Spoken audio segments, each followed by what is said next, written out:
Coming up on Fulton Today, the 2016 legislative session is now in full swing at the Capitol.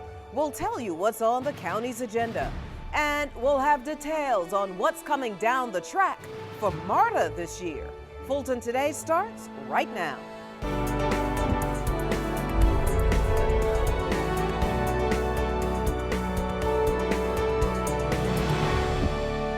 Welcome to Fulton Today, everyone. I am Shania Chavis Rucker. Well, state legislators are back at the Capitol for their 40-day session, and topics ranging from religious freedom to growing medical marijuana are sure to make it a lively session.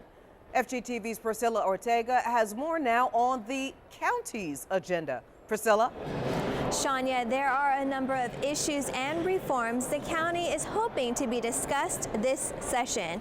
Their priority areas include justice reform and health care, just to name a few. Lawmakers inside the Gold Dome have completed week one of a 40-day legislative session. Commissioners and the county's lobbying team are all focused on a number of key areas, including one that affects how the county operates. They address a range of issues, including administrative functions for the county, such as our budget year. Another major issue the Georgia General Assembly could hear is whether South Fulton residents will get an opportunity to vote on cityhood. We're also looking at issues of annexation and incorporation, which are a priority for Georgia counties and for local governments across the state, including annexation law procedures and possible incorporation of a new city in Fulton County. Justice reform and health care are two other major issues commissioners adopted as priority areas for this session. 911 funding, homeowners association, and homestead exemption issues will also be closely monitored by the county.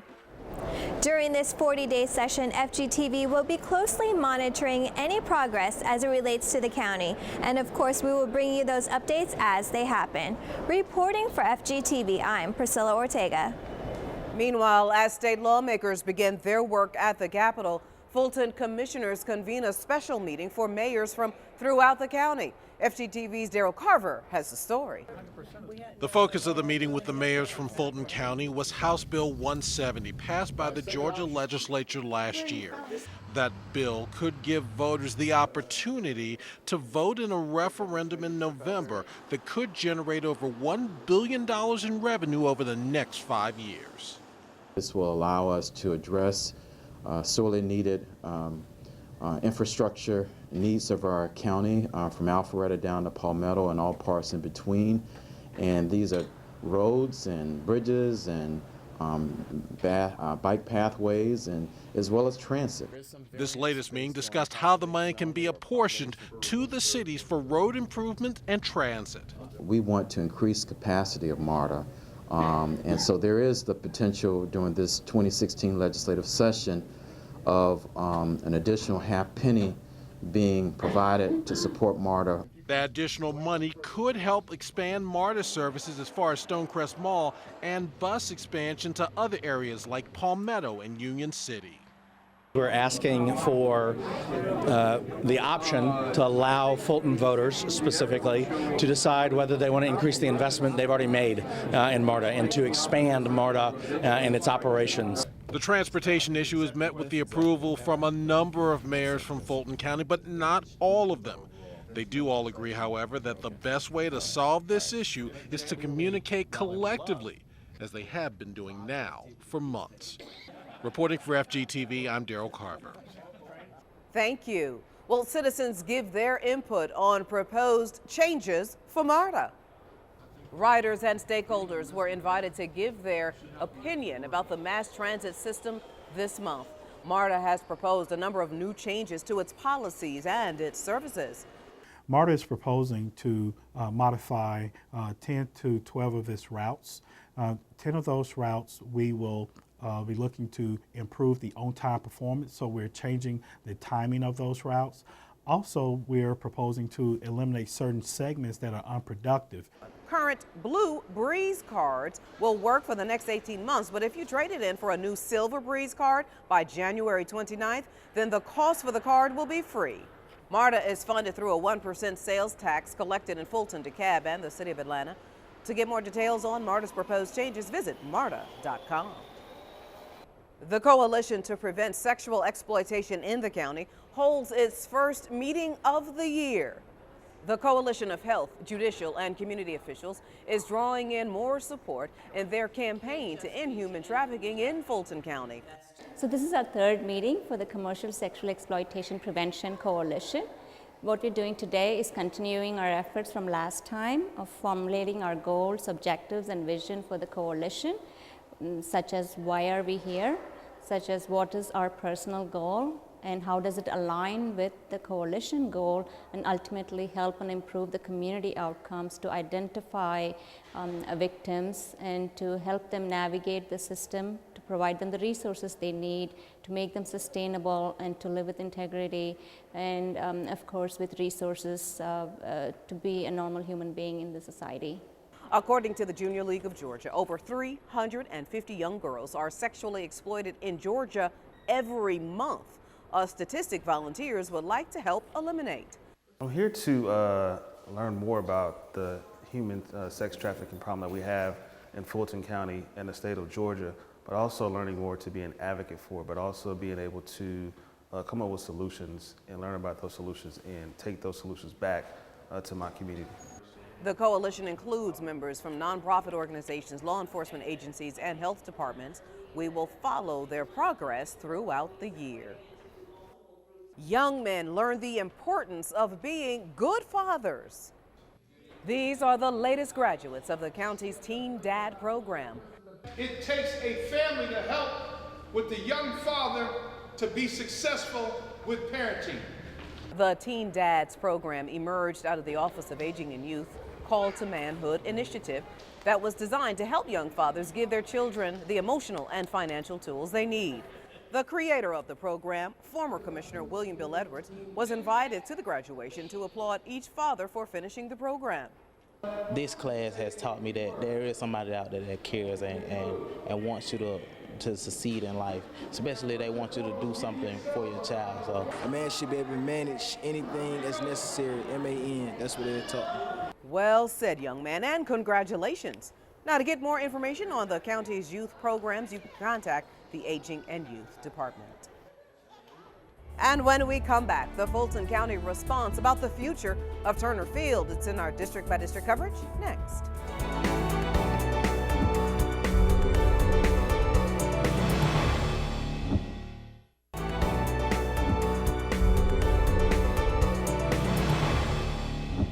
Welcome back, everybody. Fulton's chairman weighs in on the future of Turner Field, and this year's series of District Dialogues community meetings are set. Here's this week's district by district coverage. We begin with Chairman John Eves and his reaction to the news about Turner Field's future. The at-large commissioner says he is pleased with the selection of Georgia State University and Carter as the new owners of the stadium.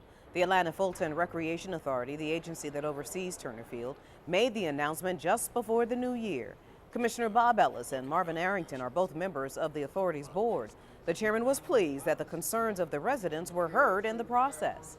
Georgia State is an incredibly important educational institution in Fulton County, and they have actually been very open and transparent with the process in terms of a willingness to work with the citizens of that community, the residents of that community, in terms of making some modifications in terms of the mixed use development, their facilities, and I think it's going to be a great scenario for the folks over there in the Summerhill, the Grant Park, the Mechanicsville and Pittsburgh communities. The Braves will begin their last season at Turner Field in April. Next year, the team will move to its new stadium in Cobb County. District 1 Commissioner Liz Hausman joined state lawmakers in remembering the 5 nursing students who were killed in a car accident on Interstate 16 near Statesboro.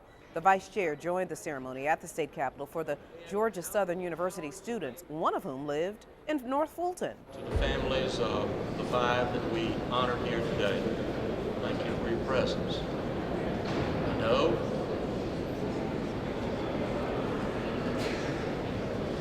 this is a difficult time for each of you, as it is for us. The lawmakers invited the victims' families to the state capitol for the ceremony. The SUV the students were traveling in was hit from behind by a truck. District 5 Commissioner Marvin Arrington Jr. has announced the dates for this year's District Dialogue Community Forums. The first meeting will be held in April at the new Metropolitan Library, followed by the East Point Library and then Welcome All Park. All of the meetings will begin at 6 p.m. and end at 7:30. Commissioner Arrington says community input is vital to him doing his job. It was great to get community input on how the community wanted to see their dollars spent. People were very excited and very passionate about money for the arts. They were very passionate about money for seniors. And so we need, without that resident or county support from the residents, without the residents saying these are the services and these are the items that we want our money spent on, then we're lost. We're here to represent them. And so if we do not have that input, we're not able to provide the same guidance. So we love to receive that input from all county residents. The commissioner says just like last year's meetings, residents will be able to speak candidly about their issues and concerns. To get more information on all of the meetings, visit FultonCommission5.com. And finally, in District 6, seniors get a head start on Black History Month by participating in a civil rights program. During the program, participants at the Hapeville Senior Center enjoyed reminiscing about the work done during the movement in the 1960s, a movement some of them participated in firsthand. I was there during that time, and I'm glad the younger people, they remember, but see, I saw, and I knew what went on. But it was a pleasure for me to have this part in it, and I hope next year I'll be here to participate again, maybe somewhere else. We are so pleased to have an opportunity to join with the Hapeville Senior Center and indeed all the people of Fulton County as we come together as we do each year to recognize the life and work of Dr. Martin Luther King Jr. Of course, here in Fulton County, we are very, very proud of the fact that he was born here, that he attended school here. And of course, we know that he's buried here. We believe that it is so very, very important to do just as the Hapeville Senior Center has directed us to do, and that is to remember our past, but rededicate ourselves to our future. The Civil Rights Program is one of many events planned at the Hapeville Senior Center.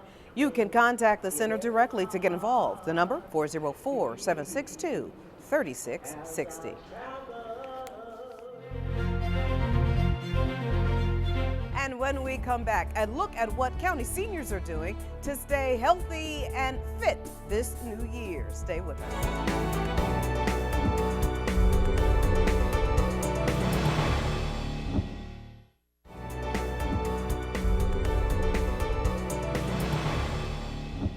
Thousands of students are now getting more exercise following a massive training session for PE teachers hosted by the county. FGTV's Melissa Lewis has this story.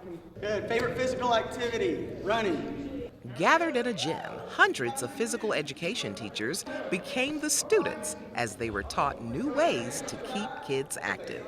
Kids don't go out and play like they used to, and so that kind of transfers some into the daytime too. Kids don't have the same feelings about play with that cultural shift. I feel that the training today was very beneficial in helping us overcome those challenges, because it didn't take away from the use of technology, but allowed us to implement it into the things that we would normally do and to help engage students' activities. The county's partnership to improve community health, or PITCH program, sponsored the training at Elkins Point Elementary and Middle Schools. The elementary PE teachers learned ideas and techniques from the exemplary PE curriculum. The Centers for Disease Control and Prevention says about 13% of 10 to 17-year-olds in the state are obese. Those are statistics PITCH hopes to decrease. We're interested in increasing access to physical activity because we know the research shows that there's a correlation between increased academic achievement with students who are more physically active during the day. The Atlanta Regional Commission is helping to implement the training. The commission hopes to have a workshop for middle school PE teachers later this year. Reporting for FGTV, I'm Melissa Lewis. Meanwhile, seniors are also learning how to stay healthy thanks to a special workshop designed with their needs in mind. Participants at the HJC Bowden Senior Multipurpose Facility gathered to learn how to eat healthy and get moving. The University of Georgia organized the event specifically for the more mature group.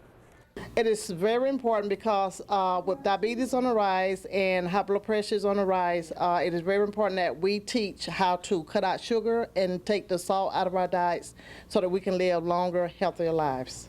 The students were shown how to feed a family on a budget, keep food safe from bacteria, and a new recipe.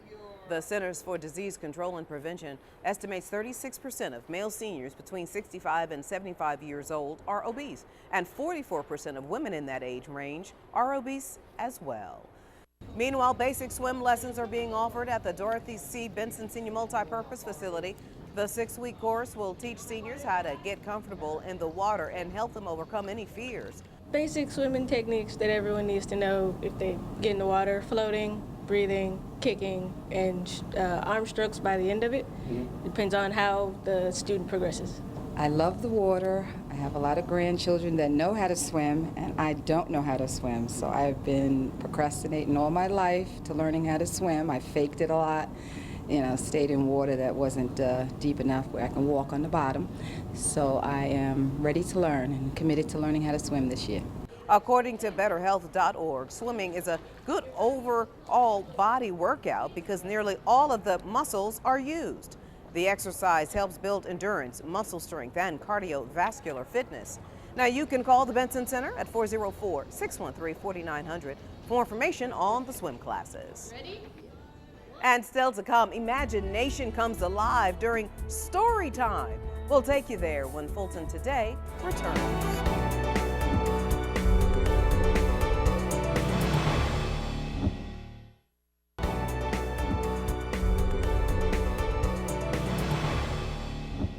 Well, there's a new program at the library that helps you to reduce stress during your lunch break. Lunchtime meditation allows participants to take a much-needed break from their hectic day. The event at the Alpharetta Library is sponsored by the Heartfulness Institute of Meditation and Relaxation. Participants learn new techniques that can calm their nerves down and get their mind off of work and other stressors. We get so busy and doing and our mind races a million directions, and it was a great time to be able to refocus and bring it back into myself. We need at least few moments during our day to be able to center ourselves to our heart and feel that presence, inner presence in our heart, which nourishes us and helps us maintain that centering throughout our day and throughout our lives. Organizers will conduct their meditation every Wednesday at the Alpharetta Library starting at noon. You can go to afpls.org for more information. And finally, the circus makes a special stop at a special location. The Ringling Brothers and Barnum and Bailey Circus took over the Northeast Spruill Oaks Library branch. The clowns talked about everything from what's inside a cream pie to how to soar on a flying trapeze. And what we like to do is encourage children to use their imaginations and create stories in your heads. For example, we read If I Ran the Circus, and we created a story physically through circus, through juggling, through clowning while we read. The circus performers also made time to have a special story time. Organizers say they want to have fun with the children and encourage them to read and use their imagination during the story time. And before we go, our reminder that we'd like to connect with you online. Check us out on Facebook, Twitter, Instagram, and of course, anytime on our YouTube channel. Well, that does it for this edition of Fulton Today. I'm Shania Chavis-Rucker. Thank you so much for joining us. Watch us each week for news around and about Fulton County.